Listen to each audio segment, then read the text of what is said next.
মাথার উপর পাকা ছাদের কথা বলেনি, মূল্যবৃদ্ধি নিয়ন্ত্রণ করার কথা বলেনি, গ্রামে পাকা রাস্তা তৈরি করার কথা বলেনি, গ্রামীণ স্কুলগুলোর পরিকাঠামোগত উন্নয়নের কথা বলেনি, অর্থনৈতিকভাবে কি করে দেশকে সমৃদ্ধ করবে তার কোনো উল্লেখ তাদের ম্যানিফেস্টোতে ইস্তাহারে নেই। ইস্তাহারে কি বলেছে? বলেছে ওয়ান নেশন ওয়ান ইলেকশন। এখানে যারা আছেন সাধারণ মানুষ, যারা আমার কথা শুনছেন, টিভিতে দেখছেন, সোশ্যাল মিডিয়ায় শুনছেন, আপনারা শুনে রাখুন, বিজেপি আপনার ভোট চায় না, বিজেপি আপনাকে নিয়ন্ত্রণ করতে চায়। আপনারা 5 বছরে কবার ভোট দেওয়ার সুযোগ পান বলুন? একবার লোকসভায় দেন, একবার শহরের মানুষ পুরসভায় দেন, আর একবার বিধানসভায় দেন। একইভাবে যারা গ্রামীণ এলাকায় থাকেন, একবার বিধানসভায় দেন, একবার পঞ্চায়েতে দেন, একবার লোকসভায় দেন, তাই তো? তার মানে আপনি যদি দেখেন 5 বছরে 4 বার ভোট হয়। একবার পুরসভার ভোট হয়, একবার জেলা পরিষদ ভোট হয়, একবার বিধানসভার ভোট হয়, একবার লোকসভার ভোট হয়। মানে 5 বছরে আপনি 4 বার কি 3 বার ভোট দেওয়ার সুযোগ পান। বিজেপি আপনার কাছ থেকে সেই সুযোগ এই নির্বাচনে যদি যেতে কেড়ে নেবে এবং আপনি 5 বছরে একবার ভোট দেওয়ার সুযোগ পাবেন। ওয়ান নেশন ওয়ান ইলেকশন মানে লোকসভা, বিধানসভা, পুরসভা, পঞ্চায়েত সব একসাথে।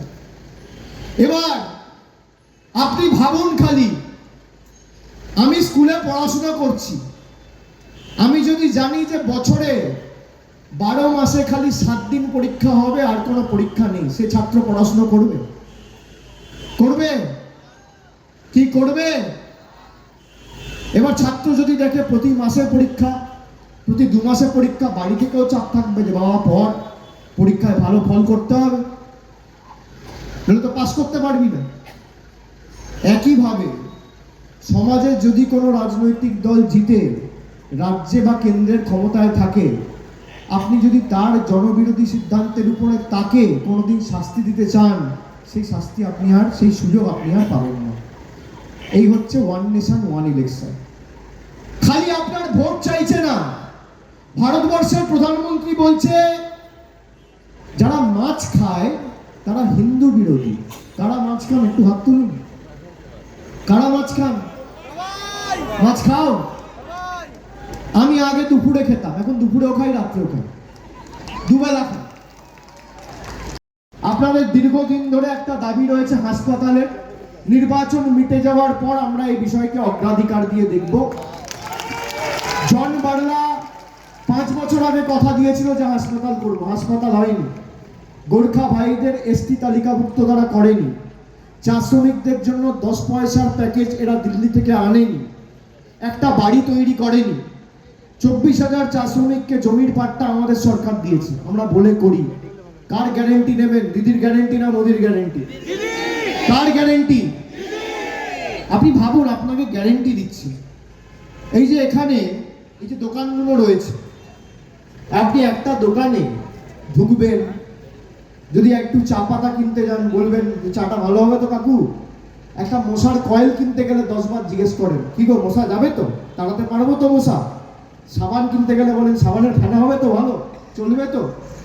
আপনি আপনার ভোট দিচ্ছেন, নিজেকে 10 বার জিজ্ঞেস করুন যে 5 বছরের আমার ভালো, আমার নিজের ভালো, পরিবারের ভালো, এলাকার সম্প্রীতি, সমৃদ্ধি, উন্নয়ন, পরিবারের ছোট কচিকাচাদের ভবিষ্যৎ আমি এমন একটা দলকে অর্পণ করছি যে প্রতারণার পর প্রতারণা করেছে।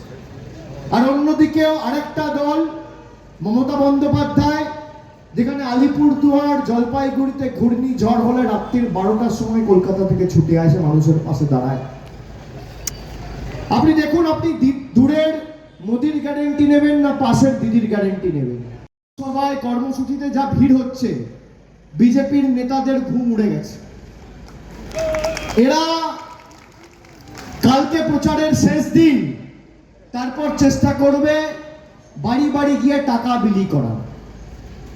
আমাদের ব্লকের লোকেরা, জেলার লোকেরা আপনাদের অনুরোধ করবে টাকা নেবেন না। আমি অনুরোধ করব টাকা নিয়ে নেবেন। এই টাকা আপনার সাথে 5 বছর বেইমানি করেছে, আপনি একদিন করবেন। 5 বছর করেছে 19 থেকে। স্যাকরা টুকটাক, কামারের এক ঘা, ঠেলায় না পড়লে বেড়াল গাছে ওঠে না। আজকে মানুষকে টাকা দিতে যাচ্ছ, আপনাকে টাকা দিতে গেলে আপনি টাকা নেবেন। যদি 500 টাকা দেয়, আপনি 2000 চাইবেন। 2000 দিতে গেলে 5000 চাইবেন। আর ক্লাবগুলোকে বলবো 50,000 করে নাও। তোমাদের দুর্গাপূজার প্রসার ঘটানোর জন্য মমতা বন্দ্যোপাধ্যায়, আমাদের সরকার যখন ক্লাবগুলোকে সাহায্য করে, এই বিজেপি কলকাতা হাইকোর্টে গিয়ে পিল করে যাতে তোমরা এই টাকাটা না পাও। যার 2000 পাও না তিনি 5000 নেন, যার 500 পাও না সে 2000 চান। এবং বিজেপির নেতাদের বলবেন যে তোমাদেরই ভোট দেবো বাবা, কোনো অসুবিধা নেই। ওরা আশ্বস্ত হয়ে বাড়ি ফিরবে। বড় ফুল 2 নম্বরই ফুলের থেকে টাকা নেবেন আর জোড়া ফুলে ভোট দেবেন। যে ভাষায়